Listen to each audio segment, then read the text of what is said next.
Hare Krishna, welcome everybody. So today we are starting chapter 1, and before we start, I will say the prayers to Guru and God. Om Ajnanatimirandasya Jnananjanashalakaya Chakshurum Militamena Tasmai Shri Guruve Namaha. Om Namo Bhagavate Vasudevaya. Gurur Brahma Gurur Vishnu Gurur Devo Maheshwaraha Gurur Sakshat Parabrahma Tasmai Shri Guruve Namaha Tasmai Shri Guruve Namaha Tasmai Shri Guruve Namaha. So Hare Krishna, welcome. Are you all ready to begin this journey? Yes. Happy to see all of you nodding your heads. So I've sent a list of items like on how we should approach the Bhagavad Gita so that you can all make the most of this journey. So please go through it. It's in the group. I posted it. And I hope you all got a journal. No, you should all maintain a journal. It can be a paper journal or it can also be an online version, whatever you are comfortable with. I already see some of you have a physical journal. Excellent. Yeah, Gautami ji also has a physical one. Very nice. So let's begin. Let's begin our journey then into the Bhagavad Gita today. Okay, so as you all know, the Bhagavad Gita, it starts with a question.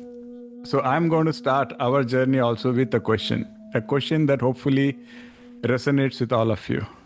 Okay, so have you ever faced a moment of crisis which was so profound that everything you believed in seemed to get shaken up, all your beliefs?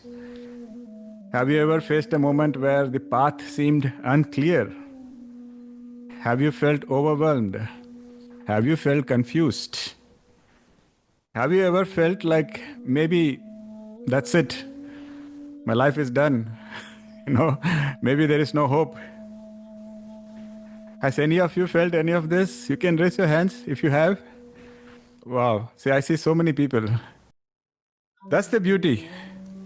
This very human experience, this experience where everything is ending, this experience where nothing makes sense, that is where, when we feel everything is ending, that is where the Bhagavad Gita actually begins. See, that's why the Bhagavad Gita does not begin in a solitary cave or in a peaceful monastery. It begins on the battlefield. And it begins with a man. Who is that man? Our friend Arjuna. It begins with a man who was at his absolute breaking point. He thought everything was lost. He thought he was absolutely confused. He thought everything he believed in was being questioned. Nothing made sense, So that is when the Bhagavad Gita begins. And from there, the Bhagavad Gita shows how such a person, even in such darkness, can transcend everything and reach the absolute goal. Isn't that so encouraging? Like it is said that the darkest part of the night is just before the dawn. All we have to do is have a little faith and persevere just a little more. And then we will see the light. You will see that is the message of the Gita. The message is of encouragement. The message is of empowerment. You will see, you will enjoy, you will cherish this journey as we go along. The one thing we have to keep in mind is whenever we are feeling so much despair and when we are feeling so much confused or when we feel like nothing is making sense, when all those things come up, right? We should not look at it as a weakness. We shouldn't think like, I'm a weak. Why am I feeling like this? Because as you will see in the Bhagavad Gita, that is not necessarily a weakness, but it is actually a necessary condition for the emptying of our ego and creating the space for God's grace to enter. See, most of us, we are all too full of ourselves.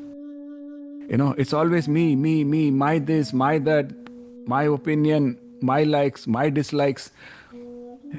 This is why Sant Kabir will say beautifully, जब मैं था तब हरि नहीं और जब हरि है तो मैं नहीं. And then he will go on to say that this path of divine love is so narrow that there is no room for two. There is room for only one. So you have to make the choice. Is it going to be me, or is it going to be he? That is pretty much the path of bhakti. And how do you make that transition? How do you make the transition from being too full of ourselves to opening ourselves up to some grace so that God can enter? That is what is the purpose of these hardships. That is what is the purpose of those dark days in our lives. We have to have belief, we have to have conviction in how the universe works, in the mechanism, which will get more clear now. So the profound truth is, we think we are having a breakdown, but you are just being prepared for a breakthrough. So when there is a breakdown, that is when you are ready for a breakthrough. It's very, very profound concept actually. See, one of the biggest mistakes that people make, one of the biggest mistakes is, people will say that, oh, I will practice spirituality or I will pray to God when I'm feeling better. I'm not feeling good now. I'm not going through a good phase. I will do all this spirituality and all of those things when I feel better. Don't we all think like that sometimes, right? We all think, but that is a big mistake. Just like, say, somebody goes to a doctor and because they are not feeling well, the doctor gives some medicines. And but the person is not taking the medicines, and the near and dear ones, they feel a lot of care for the person. So they tell the person, Arey Baba, why don't you take the medicines? And the person says, oh, I will take the medicines when I'm feeling better. Now I'm not feeling good. Now what are you going to tell that person? Want to say that, Arey Baba, this medicine is what is going to make you feel better? Just like that, many times we feel that we will do spirituality or we will pray to God when we are feeling better. We have to realize that it is the spirituality, it is that prayer which is actually going to make us feel our best. So if you are not feeling good, if you are not feeling up to it, even more reason to do double spirituality, to do double prayers. Very, very important. So chapter 1 is pretty much setting the stage. It is the stage on which Krishna's Bhagavad Gita is going to play. So we will pretty much summarize chapter 1, and I will cover some key shlokas here. But from chapter 2 onwards, we will do shloka by shloka. From chapter 2 onwards, every shloka will be covered. But chapter 1, you will see. I will explain what chapter 1 is. So this was the great battle mentioned in Mahabharata. It happened between Pandavas and Kauravas. You all probably know who are the Pandavas and Kauravas. Pandavas were the descendants of Pandu. The Pandavas were 5 princes and their father was Pandu, and Kauravas were the 100 princes who are belonging to Dhritarashtra. So they are collectively called as Kurus. And the battlefield of Mahabharata is called as Kurukshetra. But even more famously, it is called as Dharmakshetra. Dharmakshetra because Dharma means righteousness and Kshetra means field. So it was the field where the war of righteousness happened. It's very important because that was not a political war. It was not a war for just winning a kingdom or getting fame or glory or control. It was purely a war to establish Dharma. That is why it is called as Dharmakshetra. And because it was all about Dharma, it was all about righteousness, Swami Vivekananda, he very beautifully said, the Kauravas had the might, but the Pandavas had the right. Because it was the war of righteousness. See, before the war, Lord Krishna had given the choice. He gave the choice to both Kauravas and Pandavas. He said, you can either choose me or you can choose my vast army. Duryodhana, he used to always think he's very smart. So he jumped on the opportunity and he said, I will have your army. because Krishna's army was known to be very vast, very powerful. So Duryodhana was very quick because he was having too much pride in his own intellect. A perfect example of how he was so full of ego that he had no space for God. That's what we were just saying in the beginning. Whereas the Pandavas, they happily accepted Krishna because they had already gone through 14 years of Vanavas. The Pandavas had already gone through hardships. They had already gone through their own dark days. And they completely realized the value of God and God's grace. So see, it's not just something that we are preaching to others. It is the same thing that has happened in the Mahabharata itself. Whereas the people who went through hardships, they were the one who were ready for God and ready for God's grace. See, in spite of Krishna saying, I will not lift any weapons, I will not shoot any arrows, still the Pandavas said, that doesn't matter, we still want you. That is because they were ready, their heart was ready. That is how we should be now. We should all become slowly ready to give God the control over our lives. And then victory is definitely going to be ours. That's the fundamental beginning message of the Bhagavad Gita. Don't have too much pride in your own intellect and your own abilities. Have faith in that Bhagavan and He will guide us.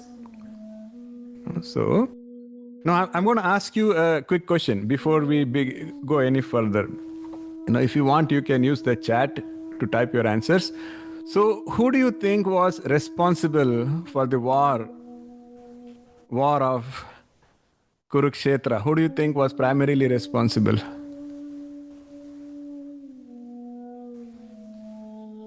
Okay, I'm seeing some people typing here.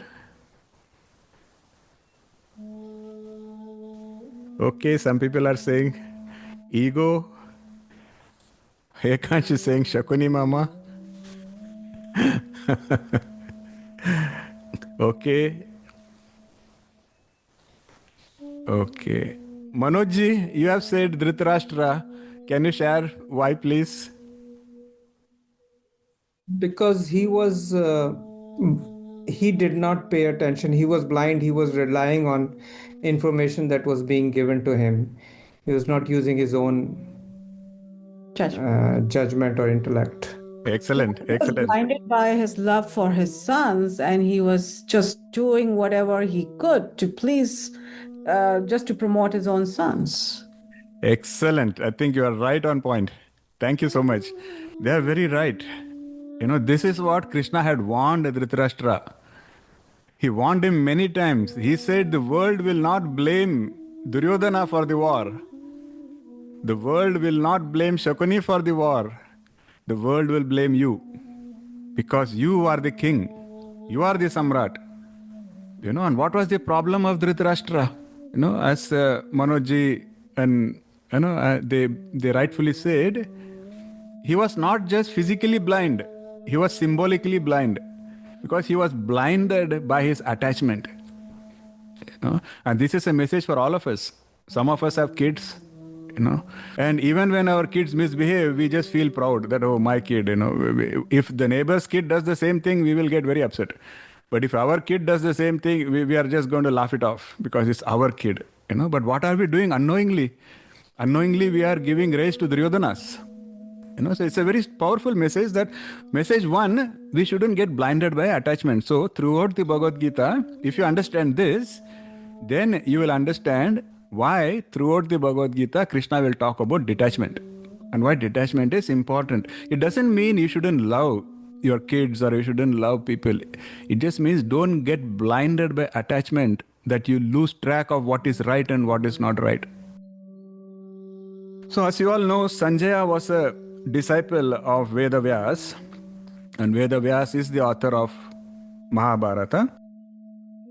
And see, Dhritarashtra was so spiritually blind that Vedavyas said, I can give you Divya Drishti. But Dhritarashtra did not want that.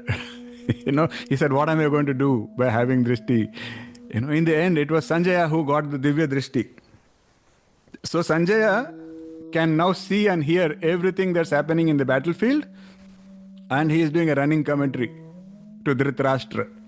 So the Bhagavad Gita starts with a question. So chapter 1, verse 1, Ashaji is here. I think Ashaji wants to read. Okay. Hare Krishna. Hare Krishna. Yeah, start. Dhritarashtra uvacha dharmakshetre kurukshetre samaveta mamakah pandavaschaiva kimakurvata Sanjaya. O Sanjaya, after they gathered on the holy field of Kurukshetra, being eager for battle, what did my sons and the Pandavas do? Thank you so much. So as you can see, this is the very beginning of Bhagavad Gita, which is starting with a question now, where Dhritarashtra, so where the Vyas is demonstrating how the blindness was the cause of everything by starting the Bhagavad Gita with a question from Dhritarashtra. So Swami Chinmayananda, who is also a very prominent Swami, he says that this verse represents the Dhritarashtra element within each of us, which is the delusional aspect within each of us that prevents us from distinguishing right from wrong, truth from untruth. We all have our Dhritarashtra element. So what do you think is your Dhritarashtra element? Do you think you have one, or you think you have no Dhritarashtra elements at all?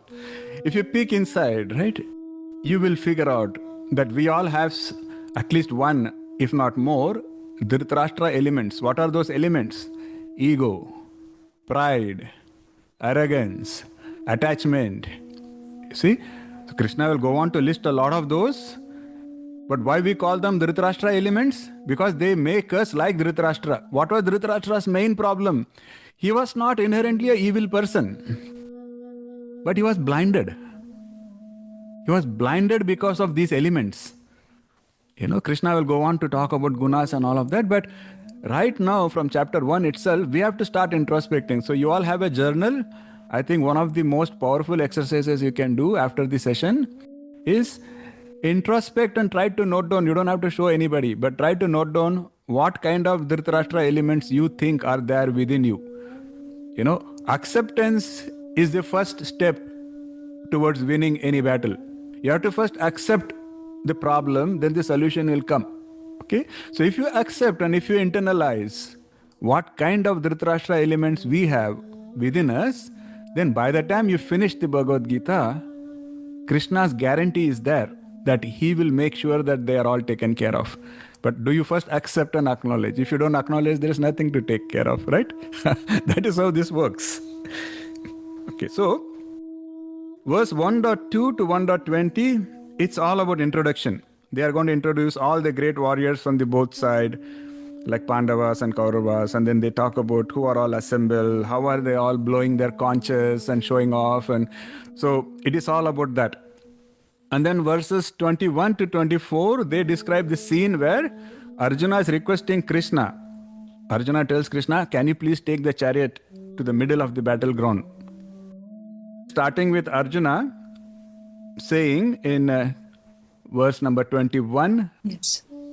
सेनयोरुभयोर्मध्ये रथं स्थापयमेच्युत यावदेतान् निरीक्षेऽहं योद्धुकामानवस्थितान् कैर्मया सह योद्धव्यम् अस्मिन् रणसमुद्यमे. O infallible one, please draw my chariot between the two armies so that I may see those present here who desire to fight and with whom I must fight with in this great battle. Hare Krishna. Yeah, please stay there, because then comes verse 1.25 to 1.47, where we talk about Arjuna's state of mind. This is where we are describing how he was full of sorrow, anxiety, how he was experiencing kind of a nervous breakdown. Some acharyas very humorously call it a mental diarrhea that Arjuna had. And specifically verses 28 to 30, they demonstrate this particular mindset of Arjuna. Please go ahead, Ashaji. Yes. Arjuna uvacha drashve mama svajanam Krishna yuyutsam samupasthitam sidanti mama gatrani mukham cha parishusyati vepatuscha sharire me romaharshascha jayate gandevam sansate hastvat tvakchaiva paridayyate na cha shaknomyavasthatum bhramati vacha me manaha. Arjuna said, O Krishna, seeing these, my kinsmen gathered here, eager to fight, my limbs are giving up, my mouth is drying up, my whole body shudders,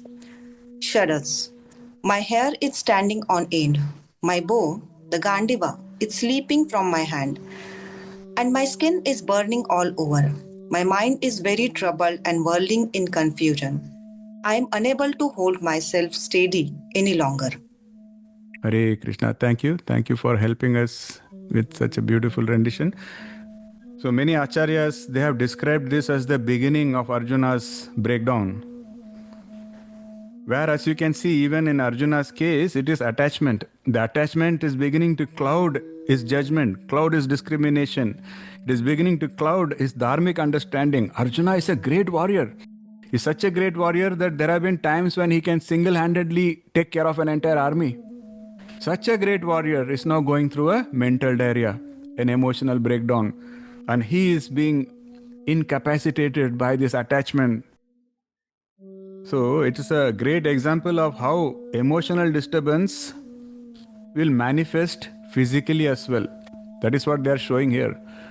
Arjuna was not just mentally disturbed, it was manifesting physically also, like these verses he just described. Like he's saying, I cannot even hold my Gandiva. In fact, the Gandiva was considered inseparable from Arjuna.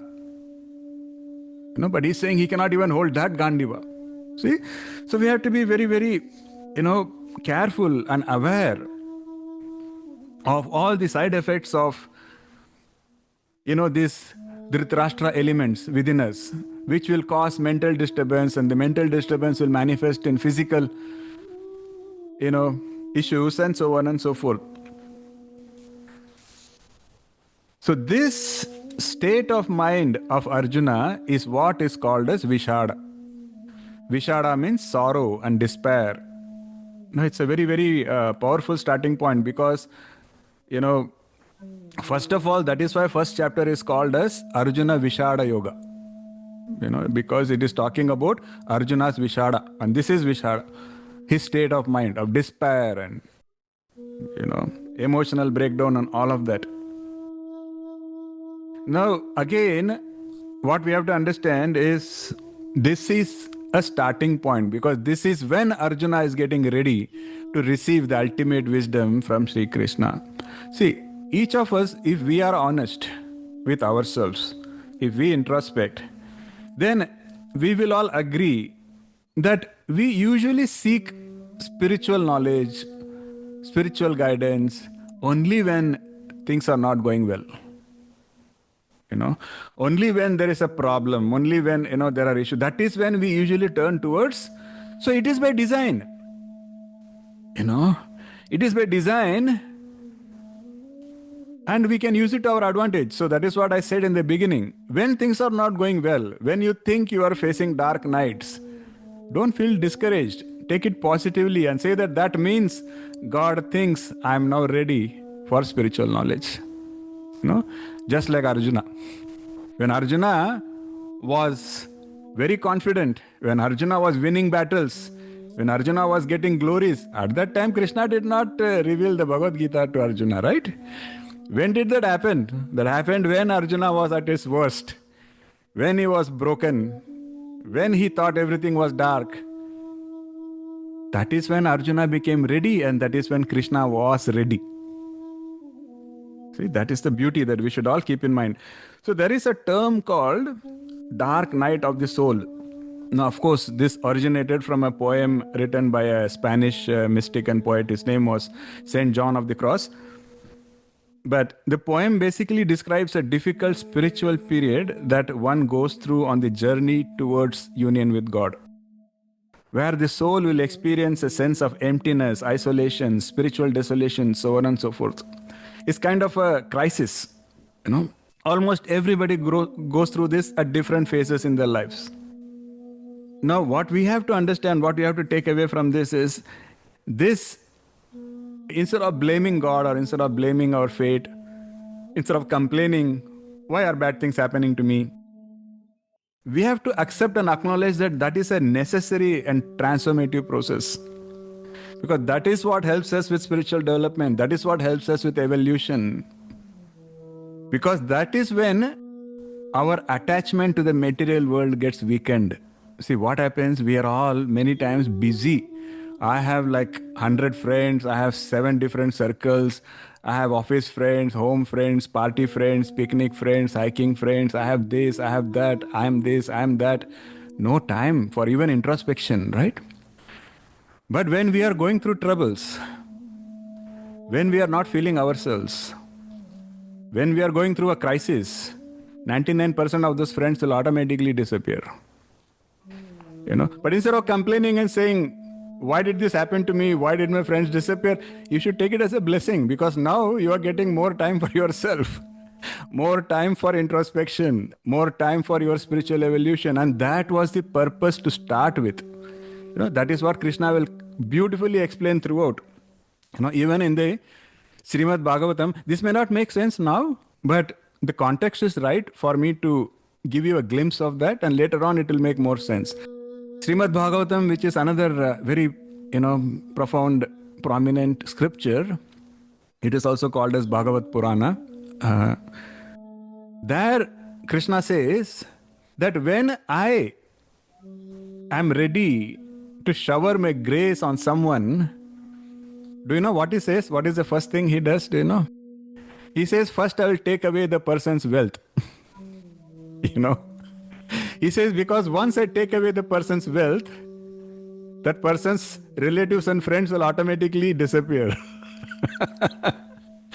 You know? So that person will then have more time. I'm simplifying it and I'm kind of adapting it to suit this narrative, but I will talk about that sloka more in detail later on. But basically what Krishna is trying to tell us is, when things don't go right, when we feel like, where is God? Why is God not helping? Why is God, letting this happen? We have to say that maybe God is actually being kind. Just like a child is busy with his mobile phone all day. But the mother knows that it is going to ruin his eyes, it is going to ruin his mind, he is going to fail, he is not going to study. So the mother goes and snatches away the mobile phone. But the child does not have the wisdom to realize that the mother is doing it for its benefit. The child is only going to get more angry at the mother. I have such a bad mother. My mother took away my phone. How can she do that? She doesn't love me. Isn't it true? But the mother knows that what she's doing is actually good for the child, just like that. When we go through difficulties, the first reaction is, God doesn't love me, or God is an evil fellow.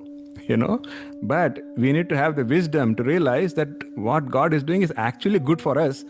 We don't realize it now, but we will eventually get a feel for it. That's exactly what is happening to Arjuna, and Arjuna fortunately has that wisdom to acknowledge that I need to seek Krishna's guidance. Arjuna did not say, I'm feeling so bad, I'm feeling so chaotic. Krishna, I'm not in a mood for, God or spirituality now. No, he at least had that wisdom to say, I'm feeling so low, I think now is the time, please give me the wisdom. So as one thing I want to point out is, there are various names of Krishna and Arjuna. And like for example, in these slokas, Arjuna is calling Krishna as Govinda. And even like Krishna has many names and Arjuna also has many names, and throughout the Bhagavad Gita you will see that both Krishna and Arjuna, they are addressing each other using different names, but it is not just some random choice of names that they are choosing. Every name is very intentionally used based on the context of the particular situation. Many times if you want to truly understand a sloka, if you look at the name used there and if you understand what the name means, that itself will give you a better context about that sloka. This is one of the, confidential knowledge of how to understand these slokas in the right context. For example, in the current context, Arjuna is in a state of misery where he is feeling overwhelmed. No, so here he is calling Krishna as Govinda. And what does Govinda mean? Govinda means he who gives pleasure to the senses. So what does that mean? So here when Arjuna calls Krishna as Govinda, he is expecting Krishna to please his senses. Because he thinks his senses are in trouble now. So he's saying, Krishna, please my senses. Because you are Govinda. See, and we also have to keep in mind that although God is always happy to please his devotees, the lesson that we should learn is we should strive to please God. Instead of making it like I'm praying to God so that God should please me. That should not be the mindset at all. The mindset should always be I want to please God. Why? It is a very natural thing. Like again, let us take the same example of a child, There are two children. One child is all the time nagging the parent. Give me chocolate, give me car, give me cycle, give me this, I want that, I want that. Because that child thinks it's the parent's job to please that child. Whereas the other child is focusing only on pleasing the parent. Because it knows what the parent wants. The parent wants the house to be clean, it will clean the house. The parent wants the child to study, it will spend time studying. Tell me, who will the parent actually feel like rewarding more? So this is the Tatparya. The Tatparya is, if the child can please the parent will give things even without the child asking. See, just like that, if we focus on just pleasing God rather than asking God to please us, let us focus on pleasing God, doing what is right, aligning with Dharma, following Krishna's teachings. All good things will automatically come. You don't have to ask for it. It's a very, very powerful message. And then we go to slokas 1.36 to 1.42. See, here it becomes very evident that Arjuna does not yet understand. He's still not clear that he's actually fighting for Dharma. Because he's confused. He thinks he's just fighting a political battle. Because the way he's talking to Krishna, he's like, what am I going to do with the kingdom? What am I going to do with that and all? And then Krishna is trying to clarify. Krishna is trying to tell him, don't you understand what you are actually fighting for? You are not fighting for glory. You are not fighting for a kingdom. You are fighting for Dharma. Is that not your duty as a Kshatriya? So see, when this happens, where Arjuna is not clear, here he will address Krishna as Madhava. As I said, every name has a profound meaning, and that meaning itself will give us better context on how to understand this shloka. So here he calls Krishna as Madhava because Madhava means husband of the goddess of fortune. So why is he calling Krishna as the husband of the goddess of fortune in this particular context? Because in a way he is telling Krishna, you are the husband of the goddess of fortune. How can you bring misfortune upon me? See, that is his way of asking Krishna. And now Arjuna, as you can see, clearly has problems. First, he does not understand the purpose of the war. Second, he does not understand that Krishna can never bring misfortune. See, just like, can water ever set wood on fire? Impossible, because that's not the nature of water at all. The nature of water is only to put out fire. It cannot create fire in wood, for example. Just like that, the nature of Krishna is to always look after the well-being of his devotees. That is his nature. It is impossible for Krishna to create misfortune for anybody, let alone his devotees. That also Arjuna does not get at this point in time. You can see that throughout verses 1.28 to 1.45, Arjuna will continue to talk about his anguish, and he will talk about various scriptures and he will try to justify. See, this is one more aspect that we all have to be aware of. What happens when we are full of ego? What happens when you are full of pride is, even if somebody who means well, even if they come and tell us that we are doing something wrong, the first reaction will always be, but. So in a corporate culture, In fact, there is a training in corporate culture where they say don't use the word but. Of course, they try to take care of the symptom rather than the cause. So in corporate culture, they say don't use but. You can use however. So a lot of these corporate honchos, when they write a mail, it will have many howevers. It will not have any buts in it, because that is being. Well, what we need to understand is there is nothing wrong with the word but, just a word. But the problem is the mindset. Somebody is saying something, and the first word, if it is a but, that means they have not really heard you. They are not really listening to you. They are more interested in telling what they feel, what they think, and that is where Arjuna has been in all these verses. That's what you can see, and we need to catch ourselves. So if there is an email that somebody sends us with some opinions or some inputs, we want to give a reply, and if your reply starts with a but, stop yourself.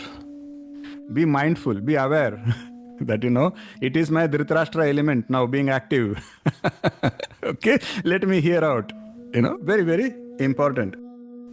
And then Arjuna will go on to give many excuses on why he thinks he should not fight. He will be very creative. That is how the mind works. If the mind does not want to do something, it will create so many beautiful excuses. Like Krishna is now talking, Arjuna is talking about, what about compassion, he says. Suddenly he thinks of compassion. A warrior who has, fought and destroyed so many armies. Suddenly no, he's like, what about compassion? So 1.28, if you see, 28 to 30, there Arjuna talks about compassion.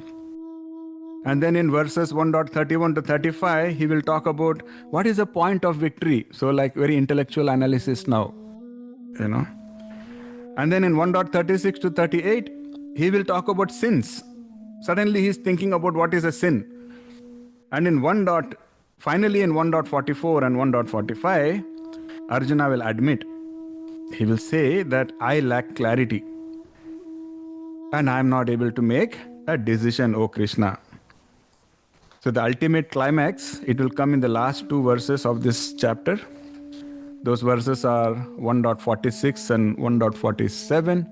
So I think let's hear that. यदि मां प्रतीकारम् अशस्त्रं शस्त्रपाणयः धार्तराष्ट्रारणे हन्युस् तन्मे क्षेमतरं भवेत्.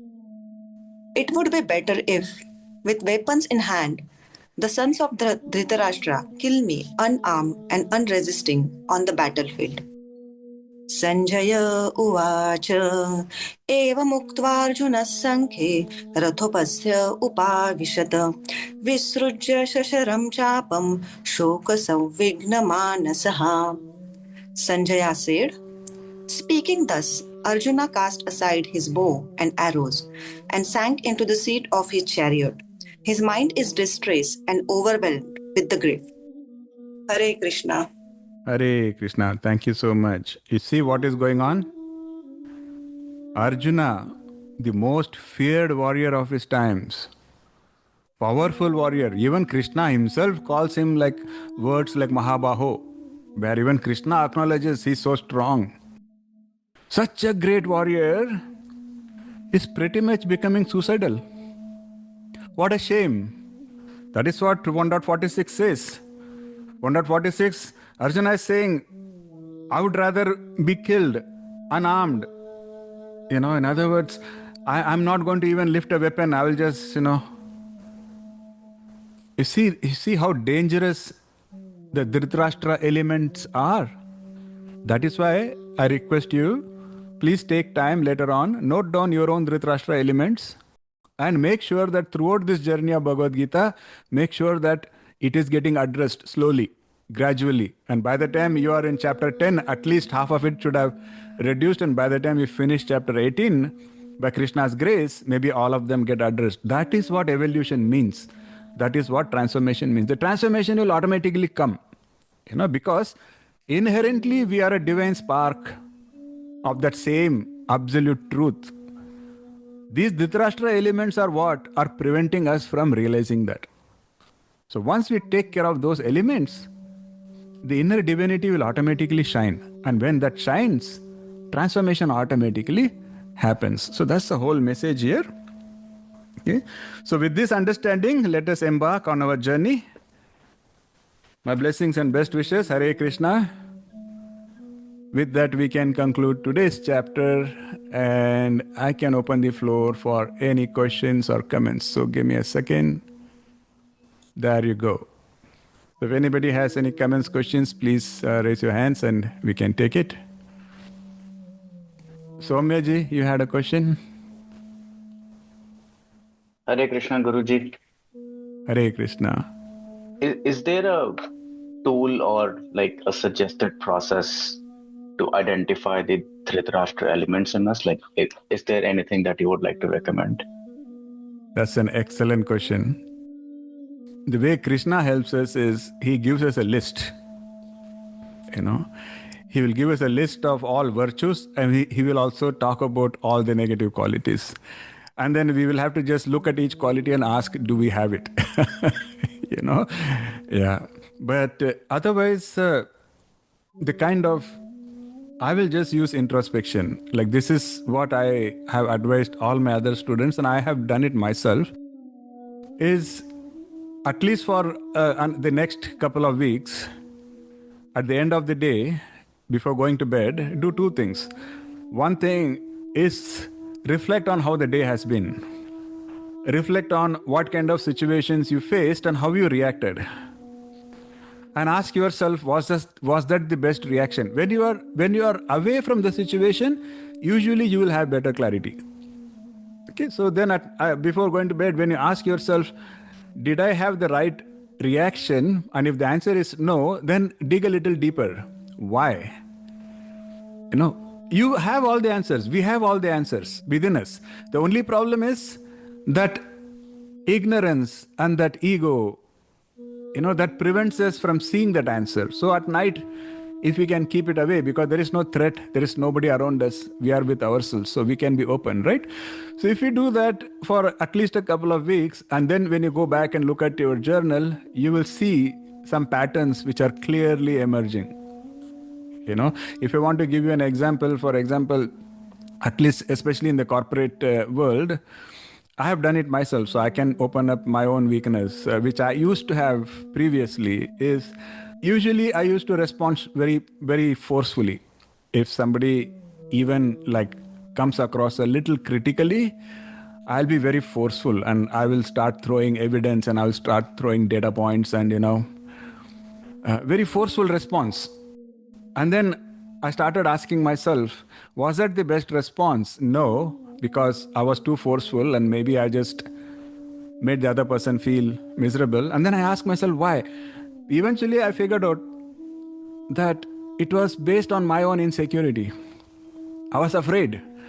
I was afraid that people will think I'm not performing. I was afraid that people will think, I don't have much value, so on and so forth. Those became my Dhritarashtra elements. Thankfully, with Krishna's grace, I have not suffered from that in many years now, but I used to have that problem. And this is how I was able to identify those. So if that helps, please give it a try. No? Okay. Okay. So if nobody else had any other questions, I'm surprised. Okay, Ashaji, you have a question? Guruji, I don't have question, but actually I wanted to answer your question. You asked at the starting, you asked who do you think is the, responsible for the war? Yes. So I had to tell this answer, but then I was afraid. I thought my new satsang is what will they think if I answer? If I answer what I Krishna is the responsible for the war. Now I'll explain how I think Krishna is responsible for this war. What I think is, see, Krishna wanted to set an example. Whatever will happen, dharma will win. And what we will say, so many innocent people killed in this war, but the people who killed was for us who are living in the ignorance or who are under the control of Maya. But Krishna knows, Atma is immortal. Atma No. You are talking about the reason. You are talking about how to interpret the war. But the question was, who was responsible for starting the war? and you said Krishna was responsible. So that's a very interesting take, and I would like to know why you think Krishna was responsible for the war. Because Krishna when became Shanti Duta and went to Duryodhana. So at that time only some situation happened such that Krishna would have killed Duryodhana at that time only. But then Krishna did not do that. Krishna means Krishna. Like Krishna had a plan so that 7,000 years ago this happened, and still we are following this Gita. If war did not happen, then how would this Gita would be said, told to Arjuna, and how would we have followed this thing? This is my perspective. I may be wrong. Okay. No. It is good that you shared, and there is no need to feel. All our satsangis, I think, they are all like-minded, so no harm done. I think we all appreciate your views. So this is a very heavy topic, heavy question, but in short, I can tell you that, one very prominent example, the example you gave, where Krishna went as a Shanti Dut. There Krishna said that give just one village to each of the Pandavas and they will be happy. Okay, so if Krishna wanted a war, he would not have made such a ridiculous offer. See, any sensible person would have taken that offer. That offer was too good to be true. Where although the Pandavas, had a right to half the kingdom, which was a very big kingdom in those days, he said 5 villages, I'm okay. Okay, there, if Krishna wanted a war, he would never have given that option. Another thing, which a lot of you may not know, is it is in the Mahabharata only. Before the war could even begin, when Krishna is a guest at the house of Vidura, Karna comes to visit them. Okay, and when Karna comes to visit them, the person who is looking after Vidura's house, he tells him, no, you cannot enter now because you cannot meet Vidurji now because Vidurji is very busy with a guest. And who is the guest? Krishna himself. And then Karna says, no, I'm not here to meet Vidurji. I'm here to meet that guest. So then Krishna says, please welcome him. Welcome him, and he gives him all the respect and everything. And I'll make the story short. It's a very beautiful story. Krishna tells Karna, can you escort me till the border of Hastinapur? Because Krishna is now on the way back. So he says, Karna, can you escort me? And Karna is more than happy. Karna is like, that's my privilege. I will escort you. And then initially it is Karna's chariot. Then later on Krishna asks him to come to his chariot. And the story is that Krishna and Karna, they are now sitting next to each other in the chariot, going towards the border of Hastinapur. And both Karna and Krishna's driver, they tell them to just please leave, we will handle the chariot ourselves. This is when Krishna wanted to make a final attempt to prevent the war from happening, because Krishna knew that if Karna was not supporting Duryodhana, Duryodhana will not, be so eager for war. Because Duryodhana was very, very confident on Karna's abilities. Because even in those days, everybody used to say that Karna is a better warrior than Arjuna. And Duryodhana was betting on that. Okay, and that is what gave Duryodhana so much confidence. But how did Krishna try to prevent that? This is when Krishna actually revealed to Karna that you are not really a Sutput. You are Kunti's eldest son. This is actually a very beautiful part of Mahabharata. You should all, I will see if I can find a condensed version. And, it's very, very beautiful, where Krishna says, if you accept that you are actually the eldest Pandu, and if you come and join my side, the side of Dharma, Bhim will take care of your footwear. Arjuna, who you think is such a great warrior, will become your bodyguard. Yudhishthira will fan you. So he's creating this scenario because he says they will all respect you as an elder brother. And then, but at the end, of course, Karna says that I'm sorry. Even I have to refuse even God because I feel so indebted to Duryodhana.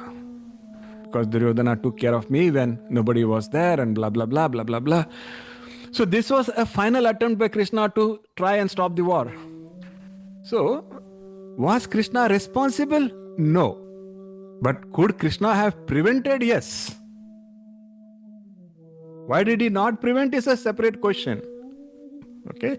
There we will get into the whole topic of Swadharma and Paradharma. Like people have to do their job. See, the war was not necessary. Nothing was necessary for that matter. Even Bhagavad Gita was not necessary. Why should Krishna go into the pains of, stocking 540 slokas out of 700?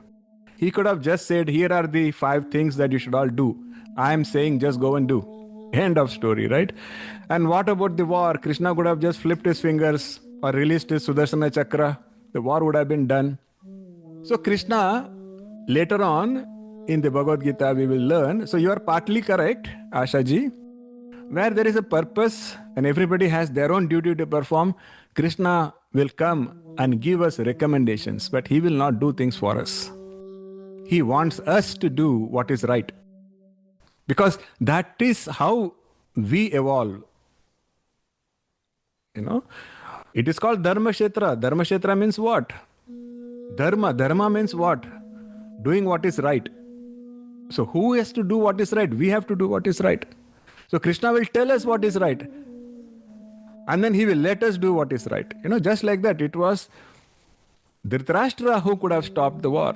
He did not stop the war. Later on, it was Duryodhana who could have done something. He did not do it. So on and so forth. So, technically, the most accurate answer is the one that Manojji gave us, is Dhritarashtra was the real culprit. And that theme will recur throughout the Mahabharata. Okay, Hare Krishna, it was a great discussion. So before we wrap it up, I think we have one old student who wants to share her experience. Chitraji, you want to share your experience? Hare Krishna. Thank you, Guruji. Thank you for giving me this opportunity to share my experience, one of my experience, and I'll try to keep it concise. Thank you, Satsangis. So, there are many experiences that I can share, but this is just one of the kind of Dhritarashtra that I think I have gained a little bit of control over. Again, a work in progress. So I would like to share that just growing up as a child, my mom always said, even like a leaf doesn't move without his will. And as a little child in me always used to wonder what this meant in its true sense. And also amused at the same time that forget about the smallest creatures, but even a lifeless leaf that is away from its life-giving source from a tree, it cannot move without his will. And since that stage itself, like young childhood only, I grew up with this understanding that I am nothing. There is some divine force, you call it a god or something, is controlling everything. But I truly understood the essence of what that source was, or what it meant that I am nothing in its complete sense when I feel that when I started this journey of learning Bhagavad Gita with Krishna Dasa, and in true sense what it really means to be that I am nothing, I do nothing, and I want nothing. And it is something that has been constantly internalized over the period of all these 5-6 years that I have been learning Bhagavad Gita with Guruji. I came to understand that there is a higher reason, something that even Ashaji was trying to point out, that higher reason to anything and everything that is happening around us. And that reason is always for that higher good. And in that higher good, I learned where I feel I have grown in this journey is that personally I feel that I have been able to control, have little bit of control over my anger, much better than before. And I feel that I'm able to stay in a state of calmness and in that divine bliss, no matter what that situation is around me. Most of the times, again, I'm a big work in progress, but I still feel that I'm able to have some control over my anger. I just asked my kid, he is in grade 9, and before I was going to share this experience, I thought I should ask him as well. And he said, "Yes, Mama, you are not angry as much as you used to be before." Um, so I felt good and validated. Otherwise, I was going to think, what else should I share? Yeah, and this state of this bliss, we also call it as samatvam, and we will learn that more and more as we continue on this journey. And this has only become possible through the consciousness of this Guya Gyan that we say, this confidential knowledge that is imparted by you, Guruji, with his grace, of course. Hare So Krishna. thank you so much. This is my 3rd season learning Bhagavad Gita with you, Guruji, and I pray for your and his Krishna's grace to be with me and allow me to attend many more seasons in this lifetime. So thank you so much. Hare Krishna. Very beautiful. Thank you so much. Thank you. Really appreciate the heartfelt testimony. And definitely it's all Krishna's grace. And, this is what I often repeat, that material knowledge, like if somebody says 2 times 2 is 4, just by saying this 100 times, you're not going to learn anything new. 2 plus 2 is 4, 2 plus 2 is 4. You say it a million times, it's still 2 plus 2 is 4. But that's not the same with spiritual knowledge. Every time you hear it, it opens a different portal in us. It gives us a different perspective.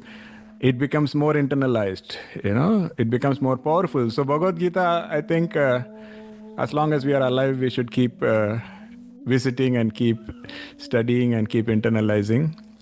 And thank you so much. And I look forward to completing this journey with all of you. So please stay with us.